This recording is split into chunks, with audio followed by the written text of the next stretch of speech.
네, 오늘은 삼위일체 주일이면서 또한 순교자 기념 주일이기도 합니다. 순교는 우리와 좀 먼 옛 이야기인 것 같지만 또 지금도 다른 지역에서는 이슬람 문화권이나 그런 곳에서는 여전히 추방당하는 일도 있고 또 징계를 당하거나 또 심지어는 목숨을 잃는 분들도 충분히 많이 계십니다. 우리 한국 교회의 역사도 그렇게 많이 되지는 않았지만 그래도 120년이 넘는 그 시간 동안에 또 빠르게 성장하고 부흥을 이루었던 한국 교회의 역사입니다. 그 중에 첫 여성 선교사인 김순호 선교사님이 계셨습니다. 첫 선교사, 여성 선교사라고 하는 수식어가 정확하게는 맞지 않을 수도 있지만 그래도 타국으로 다른 나라로 장로회 총회에서 파송한 공식적으로 파송한 여성 선교사임은 맞습니다.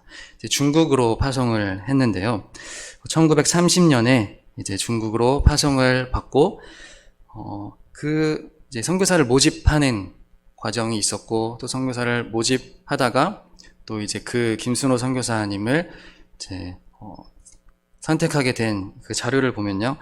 이제 기독교 가정에서 자랐으며 선교의 사명과 능력, 인품이 양호하고 게다가 그가 불같은 신앙의 열정과 강력한 애국심의 여성이었기 때문이었다. 이렇게 기록되어 있습니다.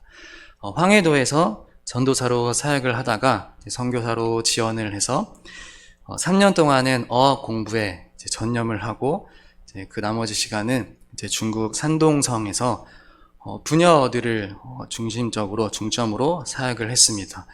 그 여성들을 대상으로 특별히 사경회나 부흥회나 또 성경 공부를 인도하는, 그래서 그 지역에서 참 많이 인정을 받고 많은 중국 사람들로부터 인정을 받았던 그런 사역을 했습니다. 17개의 지역을 순방하면서 많은 복음을 전하였고 그렇게 불신자들을 변화시켰습니다. 그러나 이제 안식년을 가지면서 한국에서 선교를 잠시 쉬고 한국에서 안식년을 보내면서 또한 선교에 대한 보고도 하면서 다니다가 1937년에 일본이 이제 중국을 향한 전쟁을 시작하게 되면서 중국으로 들어가지 못하게 되었습니다. 그러나 그 나중에 이제 이렇게 가지 못하다가 만주로 다시 선교 사역을 가게 되었고 선교 사역이 그 임기가 끝났음에도 자비량으로 선교 사역을 감당했던 참 감사한 분이었습니다. 그 이후에 이제 평양으로 돌아와서 학생들을 기숙사 사감을 하면서 학생들을 가르치는, 특별히 여성 사역자들을 가르치는 일에 충실히 했던 사역자였습니다. 그의 제자들의 말의 기록을 따르면요, 한국의 여성이 대국이라는 중국에 선교사를 파송하게 됨으로써 한국 교회 여성 역사에 새로운 장이 시작되었다라고 말합니다. 저도 신대원에 있을 때 그 여 기숙사를 이제 리모델링 하는 시기가 있었는데 그때 그 여 기숙사 이름을 무엇으로 지을까 참 응모도 많이 받고 하다가 이제 정해진 이름이 이제 김순호 선교사님 이름으로 지게 되어서 그때 알게 되었던 분이었습니다. 그렇게 평양에서 사역을 하다가 이제 남북 전쟁이 일어나면서 공산당에 의해서 이제 북쪽에서는 교회를 할 수가 없고 또 복음을 전할 수가 없게 되었습니다. 그래서 많은 이제 북에 있는 교인들과 또 많은 목사님들이 남쪽으로 이제 피난을 했습니다. 그런데 이 김순호 선교사님은 남쪽으로 가지 않고 제자들이 선생님 지금 남쪽으로 얼른 도망가셔야 됩니다 라고 해도 도망가지 않고 오히려 더 북쪽인 신의주 제2교회를 섬기게 되다가 1951년 이제 어느 날 새벽 기도를 하던 도중에 공산당 폭도들에 의해서 순교를 당하게 되었습니다. 여성으로서 하기 힘든 사역이었겠죠. 그때 당시에는 더 여성에 대한 인식, 특히 이제 여성 사역자들에 대한 인식이 더 안 좋았을 거고 여성이 무언가 한다는 것에 대한 인식이 굉장히 안 좋았을 텐데 지금도 충분히 그렇지만 그때 힘들었던 시기에 참 여성 사역자로서 불과 같은 열정으로 복음을 이뤄내고 그 개척의 길을, 그 희생의 길을 열어주었던 참 스승님이었던 것 같습니다. 그래서 많은 그리스도인들에게 모델로 본의가 되는 참 그 길을 열어주었던 통로가 되었던 분이 아니었나 생각이 듭니다. 오늘 말씀으로 들어가겠습니다. 이제 부르심을 받은 빌립과 나다나엘 이야기가 나옵니다. 빌립이 먼저 예수님을 만납니다. 그러자 예수님께서 빌립에게 말씀하십니다. 빌립아, 나를 따라오너라. 이렇게 때때로 예수님의 부르심은 무조건적인 조건 없는 순종을 요구하실 때가 있습니다. 그 부르심에 그 강력한 부르심이 있을 때는 피할 수가 없고 그 사로잡힘 속에서 순종을 하지 않을 수밖에 없는 그런 사로잡힘 속에 있을 때도 있습니다. 그래서 우리는 하나님의 그 절대적인 주권에 이끌림을 받을 때도 있고 또 그 반대로 우리가 인간의 의지로 하는 것인가 또 이런 헷갈림이 있을 때도 있습니다. 물론 우리가 답을 잘 알고 있지만 우리가 특별히 구원에 대해서 하나님께서 전적인 주권으로 우리를 구원하시는지 아니면 우리의 자유의 의지를 가지고 하나님께서 주신 그 의지를 가지고 그 구원을 이루어가야 되는지 항상 우리는 헷갈리고 어렵습니다. 그러나 이것은 우리가 완벽하게 파악할 수 없는 일이고 아직 공식처럼 알 수가 없는 것입니다. 하나님의 주권이 몇 프로 들어가야 되는지 또는 우리 인간의 의지가 몇 프로 들어가야 되는지 우리는 정확하게 알 수 없습니다. 설명하기 어려운 것에 대해서는 우리가 함부로 이야기하는 것이 함부로 이야기하지 않는 것이 참 옳은 것 같습니다. 그러나 조금 더 생각을 해보면 하나님의 절대적인 주권 100%입니다. 그리고 동시에 우리의 의지도 100%입니다. 마치 이 공간 안에 하나님의 우리의 의지가 공기라고 한다면 공기가 가득 차 있고 또한 하나님의 그 주권이 햇빛으로 비칠 때 이 공간 안이 가득 차는 것처럼 마치 두 가지 공기와 빛이 같이 있는 것처럼 무엇이 우선인지 또 무엇이 없어야 되는지 무엇만 있어야 되는지 참 이것은 우리가 판단하기가 어렵습니다. 이것을 의미하는 것을 우리가 볼 수 있어야 됩니다. 하나님이 우리와 함께 하시고자 하신다는 것, 하나님이 우리와 동역하고자 하신다는 것을 그 의미만 우리가 살리면 참 우리가 감사할 것 같습니다. 그래서 이제 빌립은 그 예수님을 만나고 절대적인 그 순종에 사로잡혀서 나다나엘을 찾아갑니다. 나다나엘아, 내가 하나님의 아들을 만났다. 그분은 나사렛 출신인데 예수님이라고 한다. 라고 하자 나다나엘은 나사렛에서 무슨 선한 것이 나올 수 있겠냐? 라고 응답합니다. 그러자 빌립은 와서 보라 라는 표현을 씁니다. 나다나엘이 예수님 앞에 나아갔을 때 예수님은 나다나엘에게 말씀하십니다. 보아라, 저 사람이야말로 참으로 이스라엘 사람이다. 그에게는 거짓이 없다. 라고 말씀하십니다. 예수님은 나다나엘을 향해서 참으로 이스라엘 사람이다. 라고 말씀하십니다. 그러면 이제 가짜 이스라엘 사람도 있을까요? 이스라엘의 그 이름은 야곱에서부터 시작되었죠. 우리가 야곱이 하나님과 씨름하다가 이제 이스라엘이라는 이름을 얻었는데 그 야곱이라는 이름의 뜻은 무엇인가요? 네, 훌륭하십니다. 속이는 자라는 뜻을 가지고 있습니다. 그렇기 때문에 이 속이는 자, 그 야곱과 같은 속이는 자가 아니라 그 이스라엘로 변화된 것처럼 이 사람은 속이는 자가 아니라 하나님 앞에 정직한 사람이다. 그러나 그 또한 그 의미를 더 들어가 보면 이스라엘이란 이름의 뜻은 무엇일까요? 네, 맞는 것 같습니다. 누가 얘기하신 것 같습니다. 하나님과 씨름하는 자, 이렇게 그 뜻을 가지고 있습니다. 그러니까 이 나다나엘은 야곱이 이스라엘로 변화되었던 것처럼 그 하나님과 그 진리를 위해서 거짓 없이 정직하게 살아가면서 항상 하나님의 나라를 열망했던 그 진리를 찾고자 열망했던 씨름했던 날마다 생각하고 고민했던 그런 사람이었다라고 우리가 볼 수 있습니다. 그래서 나다나엘이 또 묻습니다. 어떻게 나를 아십니까? 나를 어떻게 아십니까? 라고 묻자 예수님은 너가 무화과 나무 아래에 있던 것을 내가 보았다 라고 말씀하십니다. 이 무화과 나무 아래에 있는 것은 관용적인 표현인데요. 열왕기상 4장 25절에도 나오고 스가랴 3장 10절에도 그리고 미가 4장 4절에서도 등장합니다. 무화과 나무 아래에 있다라는 것은 어떤 평화로운 상태, 하나님의 어떤 나라의 상태, 우리가 바라는 어떤 그 풍족하고 열매가 많고 그 평화로운 상태를 좀 이미지로 떠올리면 그 의미를 볼 수 있습니다.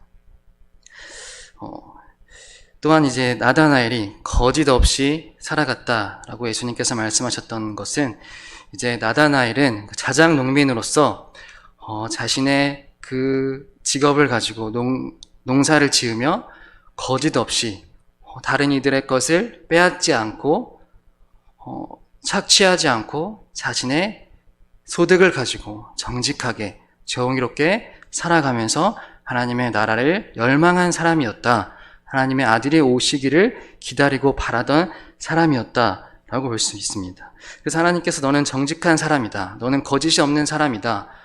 하나님의 나라를 바라는 사람이다. 라고 하는 이 두 가지 여러 의미 속에서 이 나다나엘은 자신의 직업적인 소명 속에서 그 지배 속에서 지배적인 방식으로 남들이 하는 방식으로 남의 것을 빼앗아서 부를 늘리는 방식을 가지지 않고 하나님의 나라의 방식으로 자신의 직업적인 소명을 가지고 충실하게 정직하게 정의롭게 하나님의 나라를 소망하면서 살았던 그런 하나님 나라의 구도자였다라고 볼 수 있습니다. 이처럼 하나님 나라를 열망하면서 이루어가는 자는 자신의 무화과 나무 아래에서 자신의 일상을 충실히 거짓 없이 정직하게 살아내는 사람입니다. 기도와 말씀 묵상은 당연한 것이고요. 나다나엘의 삶은 자신의 매일매일을 충실하게 살아가면서 하나님의 아들을 기다리는 구도자였습니다. 그리고 이제 마지막으로 예수님은 나다나엘에게 말씀하십니다. 내가 그것 가지고 놀라느냐? 너는 더 큰 일도 볼 것이다. 내가 진실로 진실로 내게 말한다. 너는 하늘이 열리고 하나님의 천사들이 인자 위에 오르락 내리락 하는 것을 보게 될 것이다. 여기서 진실로 진실로라는 단어는 아멘 아멘이라는 의미입니다. 그리고 하늘이 열리고 인자 위에 천사들이 오르락 내리락 왕래하는 것을 보게 될 것이라고 말씀하십니다. 이것은 야곱의 이야기를 재현시키는 거죠. 야곱이 브엘세바에서 돌베개를 베고 잘 때 꿈속에서 그 하늘의 사닥다리에서 천사들이 오르락 내리락 하는 것을 떠오르게 합니다. 예수님이 자신이 그 일을 할 것이다. 너는 그 큰 일을 볼 것이다. 라고 말씀을 하십니다. 이 사닥다리의 이야기가, 야곱의 사닥다리의 이야기가 예수님의 정체성을 명확하게 보여주는 이미지입니다. 예수님께서 자신의 역할이 무엇인지, 자신이 이 땅에 왜 왔는지 나다나엘에게 설명하고 계십니다. 너는 내가 하는 일을 볼 것이다. 하늘과 인자 사이에 교통하는 것, 상호 교류하는 것을 볼 것이다. 그것이 내 일이다. 하늘과 땅을 이어주는 존재, 나는 그것을 위해 파송받았다. 예수님은 아버지로부터 파송을 받았습니다. 그런데 그 하나님은 예수님과만 관계할 수 있고 교류할 수 있고 예수님을 통해서만 우리와 관계할 수 있는 분입니다. 아버지와 아들이기 때문에. 그렇게 예수님은 하나님과 인간 사이를 사닥다리가 되어서 하나님과 인간 사이를 이어주는 다리가 되어주신 분입니다. 이 다리를 놓아주시는 분이자 직접 다리가 되어주신 분인 거죠. 또 이 다리를 놓는 사람이라는 말은 구약시대 때부터 이제 기름 부음 받은 자라는 뜻을 가지고 있습니다. 옛날에 왕이나 제사장이나 선지자들을 기름 부음 받은 자라고 하는데 다리를 놓는 자라고 합니다. 그렇게 다른 이들과는 관계할 수 없는 하나님이 오직 예수를 통해서 아들인 예수 그리스도를 통해서 둘이서 서로 교제하고 서로 왕래함으로 서로 교류함으로써 서로 관계하면서 아들과 그 아들 예수가 자신을 이 땅에 내려놓음으로써 그 예수께서 자신을 이 땅에 내어 던짐으로써 그 희생으로 그 사랑의 길을 하늘과 그 인간 사이에 하늘과 땅의 그 사이의 길을 열어주셨던 그 사랑의 길을 열으셨던 분입니다. 하나님과 이 예수님의 사이 그리고 또 한 분이 계시죠. 우린 성령님이 계십니다. 이 세 분이 서로 관계하시는 분이고 서로 사랑하시는 분이지만 그렇기 때문에 그분은 서로 갇혀 있지만 않으시고 아마 자연스럽게 그 예수께서 흘러나오셨을 수밖에 없었을 것입니다. 그 성부와 성자와 성령이 서로 함께 계심으로, 그러나 그들만 계시지 않으시고 그들만 서로 관계하지 않으시고 아마 자연스럽게 이 땅 가운데 흘러나올 수밖에 없었을 것입니다. 이 세 분은 언제부터 존재했는지, 또한 누가 먼저 계셨는지 아무도 알 수 없습니다. 저도 잘 모릅니다. 그러나 처음부터 이 세 분은 처음부터 같이 계셨습니다. 처음부터 같이 존재했으며 영원히 그러한 속성을 가지고 계십니다. 참 이 삼위일체에 대한 이야기는 조금 어렵기도 하고 이성적으로는 말이 안 되는 부분이라서 이야기하기가 어렵지만, 그래서 옛날부터 이 삼위일체의 논쟁에 대해서 참 많이 서로 신학자들이 논쟁을 하기도 하고, 그래서 동유럽과 서유럽이 서로 갈라지기도 하는 그런 일들도 있었습니다. 그래서 이 아우구스티누스는 이렇게 말했습니다. 만약 무엇인가를 완전히 파악했다면 그 대상은 하나님이 아니다 라고 결론을 지었습니다. 우리의 이성으로 하나님에 대해서 파악하려고 해서 그 하나님은 이렇다, 삼위일체 하나님은 이렇다, 하나님은 이렇다라고 단정하는 순간 그것은 하나님이 아니라는 것입니다. 하나님은 우리가 생각한 것보다 더 커다란 분이시고 우리가 감히 이해할 수 없는 분이기 때문에 우리가 하나님을 함부로 하나님은 이렇다, 하나님은 이렇다라고 판단할 때 그런 순간 우리는 하나님에 대해서 잘못 이해하고 있는 것입니다. 또한 유진 피터스 목사님은 이렇게 말합니다. 하나가 셋과 같다거나 셋이 하나와 같다는 식의 숫자 노름으로는 삼위일체를 이해할 수 없다. 삼위일체는 산수와 전혀 상관이 없다. 삼위일체는 성부, 성자, 성령으로 스스로를 우리에게 계시하시는 하나님에 대해 생각하고 그분께 관계적으로 응답하는 법, 이 관계적으로 응답하는 법을 배우는 방식이다 라고 말하고 있습니다. 그러니까 삼위일체를 볼 때 어떤 이성적으로, 수학적으로, 공식적으로 보는 것이 아니라 이들이 관계로서 계시는구나, 이들이 관계하면서 계시는구나 라는 그 관계적인 모습을 우리가 보고 배워야 된다라는 것입니다. 이렇게 우리는 하나님을 완벽하게 이해할 수 없습니다.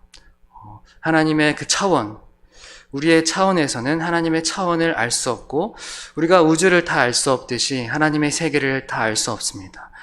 하나님에 대해서 완벽하게 알 수 없고 다만 하나님께서 보여주시는 대로, 하나님께서 계시하시는 대로 우리가 그것을 충분하게, 너는 이렇게 충분히 알 수 있다. 성경을 통하여서, 우리가 말씀을 통하여서, 우리들의 자연 세계를 통하여서, 하나님께서 보여주시는 우리의 삶을 통하여서 우리는 하나님에 대해서 완벽하게가 아니라 우리는 충분하게, 온전하게 알 수 있습니다. 하나님에 대해서 완벽하게 알았다라고 말하는 것은, 그것은 겸손한 태도가 아니고 교만한 태도입니다.